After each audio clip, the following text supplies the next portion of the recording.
वरिष्ठ नेता आदरणीय श्री मदन लाल खुराना जी, आदरणीय श्री ओपी कोहली जी, हमारे दोनों राष्ट्रीय मंत्री बहन आरती मेहरा जी, वानी जी, जो आज के इस कार्यक्रम में मौजूद हैं, और प्रदेश कार्य समिति के कार्यकर्ता मित्रों,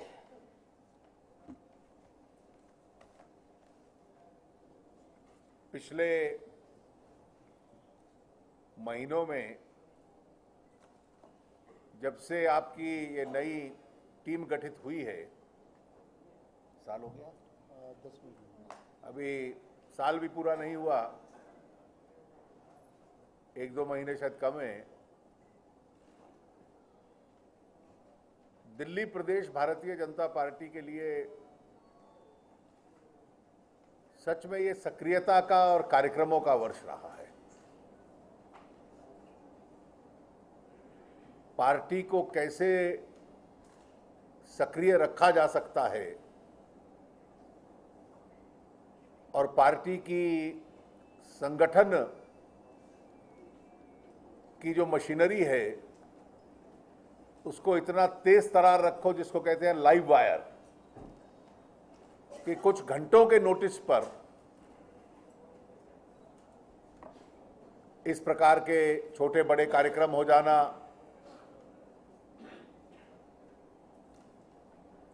विरोध के कार्यक्रम हो जाना,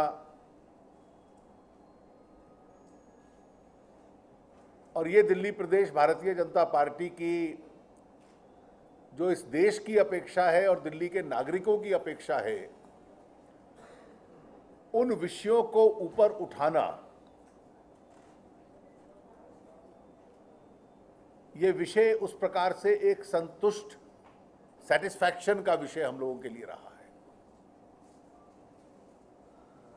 इसका श्रेय 2 लोगों को जाता है, एक तो प्रदेश के सभी कार्यकर्ताओं को जाता है और अध्यक्ष जी को जाता है, लेकिन एक दूसरा श्रेय इस देश की दोनों कांग्रेसी सरकारों को भी जाता है। दिल्ली की सरकार कांग्रेस की और केंद्र की सरकार,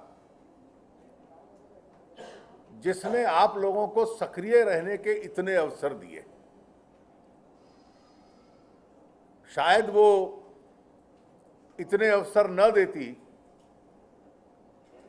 तो जितना समर्थन आप लोगों को इन गतिविधियों में मिला है, इतना समर्थन भी ना मिलता। मुझे याद है कि माननीय खुराना जी बैठे हुए हैं, जब खुराना जी प्रदेश अध्यक्ष होते थे तो इनके प्रति एक शिकायत होती थी कि सब लोगों को सुबह सुबह जगा देते थे। मेरे स्वयं घर में मजाक होता था कि सबसे पहला फोन खुराना जी का आता था।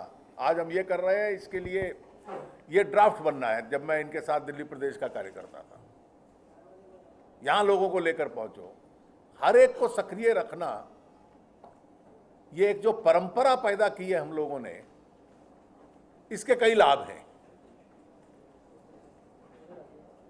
सक्रियता और एक्टिविटी जो होती है, उससे एक आंदोलन का, एक मूवमेंट का माहौल बनता है। और जब लोग एक कॉज के साथ जुड़ जाते हैं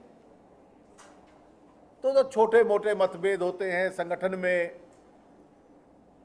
कुछ तकलीफ लाने वाले विषय होते हैं, वो अपने आप पीछे चले जाते हैं। और जो आपसी प्रतिस्पर्धा भी होती है, आपसी कंपटीशन भी होता है, वो ये नहीं होता कि मैं एक दूसरे को कैसे छोटा करूं। फिर कंपटीशन ये होता है कि दूसरे की तुलना में मैं भी अपनी सक्रियता किस प्रकार से आगे लेकर आऊं। और दिल्ली में ऐसी सक्रियता रखना, वो देश भर के हमारी पार्टी के यूनिट्स को भी एक संदेश देता है। नेशनल मीडिया दिल्ली में है तो स्वाभाविक है कि आप लोगों को उसकी कवरेज भी अच्छी मिलती है, और उसका जो पॉलिटिकल संदेश होता है तो देश भर में एक मैसेज जाता है। उससे हमारी जिला मंडल इकाइयां, प्रदेश इकाइयां पूरे देश भर की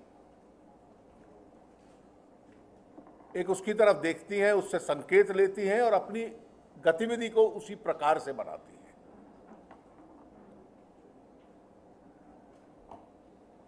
दिल्ली का एक और चरित्र भी है। अगर इस देश में परिवर्तन आया है तो दिल्ली के चरित्र में भी आया है। यहां देश भर से लोग आते हैं और दिल्ली एक ऐसा नगर है जो हाथ खोलकर दूसरे लोगों का स्वागत करता है। यहां की अर्थव्यवस्था में इतनी अपने बीच में समूह में सिमट लेती है।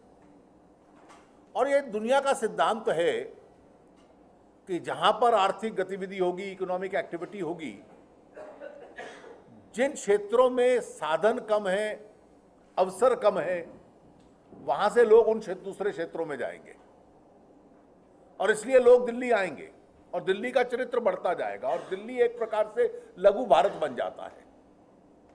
और हमारे लिए एक बहुत बड़ी चुनौती है कि दिल्ली में जो हमारा संगठन है उसको उस लघु भारत का वो चित्र रिफ्लेक्ट कर पाए। देश के कोने कोने से जो लोग आते हैं यहां पर और दिल्ली वासी बन जाते हैं, उनको हम अपना मानते हैं और इसलिए हमारे संगठन की गतिविधि में भी जो हम लोगों ने गतिविधियां की हैं, और मैंने ऐसे कुछ आपके प्रकोष्ठों की गतिविधियों में भाग भी लिया है, उसको भी हमने इस समूह में शामिल करने का एक प्रयास किया है। मुझे याद है कि पिछले वर्ष आपने जोली में जो एक अभ्यास वर्ग किया था दिल्ली प्रदेश का, तो उसके एक सत्र में मुझे बुलाया था और जब आप अपनी गतिविधियों की योजना बना रहे थे तो मैंने वहां एक टिप्पणी की थी कि कॉमनवेल्थ खेल आने वाले हैं, अगले एक वर्ष आपको ये आराम करने का अवसर नहीं देंगे, आपकी गतिविधि ये तय करेंगे।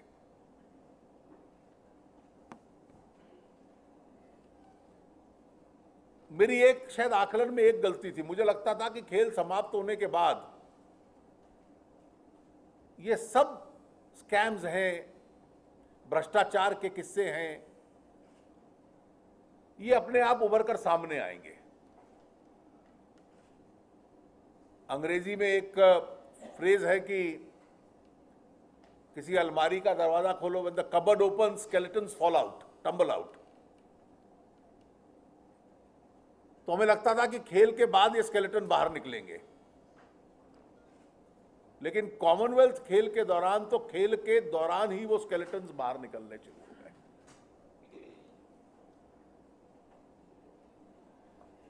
दुनिया में कहीं नहीं हुआ कि इस प्रकार के खेल हो रहे हो। बीजिंग में ओलंपिक खेल हुए,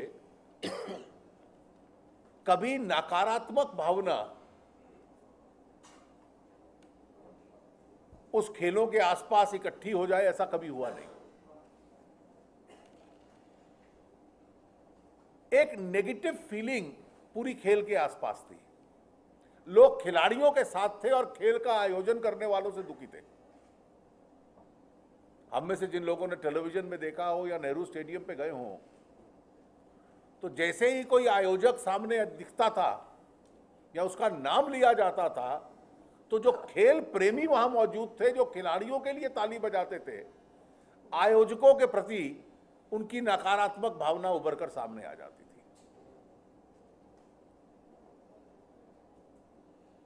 इस माहौल में यह खेल किए। और मैं आपको बतला दूं कि अभी तक आप इतने प्रदर्शन कर चुके हैं शुगलू कमेटीज की रिपोर्ट पे, अभी तक जो विषय उभर कर आए हैं ये छोटे ठेकों के विषय हैं। जो प्रमुख रूप से खर्चा हुआ खेल का इंफ्रास्ट्रक्चर बनाने के लिए, उसके संबंध में तो अभी तक उनकी टिप्पणी आई नहीं है। मैं हमेशा उदाहरण पहले भी देता था, हमारे अध्यक्ष नितिन जी भी देते हैं उस उदाहरण को। आजकल क्रिकेट का वर्ल्ड कप हो रहा है, आप स्टेडियम्स देख रहे हो, वर्ल्ड क्वालिटी स्टेडियम है, इनमें से कोई स्टेडियम ऐसा नहीं है जो 100 करोड़ से ज्यादा में बना हो। हमारे युवा मोर्चा के राष्ट्रीय अध्यक्ष अनुराग जी, हिमाचल क्रिकेट के अध्यक्ष हैं, उन्होंने जो इस देश का सबसे खूबसूरत स्टेडियम है धर्मशाला में, जिसको दुनिया में से लोग देखने आते हैं कि पहाड़ के ऊपर ऐसा स्टेडियम बना है और वहां उसकी कीमत ज्यादा होती है क्योंकि पहाड़ तक पहुंचना कठिन है, 48 करोड़ में पूरा स्टेडियम बना लिया। और यहां एक एक स्टेडियम की रिपेयर करना को 300 करोड़, 600 करोड़, 231 करोड़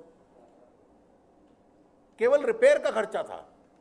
ये जो ध्यानचंद स्टेडियम है, जिसको नेशनल स्टेडियम कहते हैं, जब पहली बार 1952 में एशियन खेल हुए थे तो तब ये एक स्टेडियम बना था। इसमें 14,000 लोगों के बैठने की जगह थी, उसको 17,000 कर दिया, इस बार 3,000 बढ़ा दिया। वो 3,000 सीट बढ़ाने का खर्चा कुछ 350 करोड़ है। अभी तो इस पे कोई सुंगलू साहब ने रिपोर्ट नहीं दी है। नेहरू स्टेडियम 1982 के एशियन खेल में बना था, उसको रिपेयर करना और जो उसकी ऊपर से साइड से डेकोरेशन की है वो 961 करोड़ है मरम्मत का खर्चा। अभी तो इस पे रिपोर्ट आनी है। और ये बनाने के बाद जिसको लकवा मार गया हो, एक पैरालाइज्ड गवर्नमेंट हो, आज उनको ये कल्पना ही नहीं है कि इन पूरे इंफ्रास्ट्रक्चर का, ये 15-20 स्टेडियम जो बन गए, इसका करे क्या।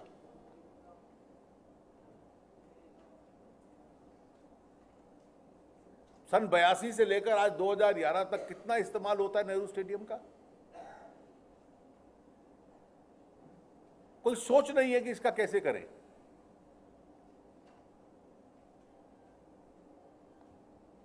और अब कमेटी बना रहे हैं कि हमें सुझाव दो कि इन स्टेडियम्स का करे क्या।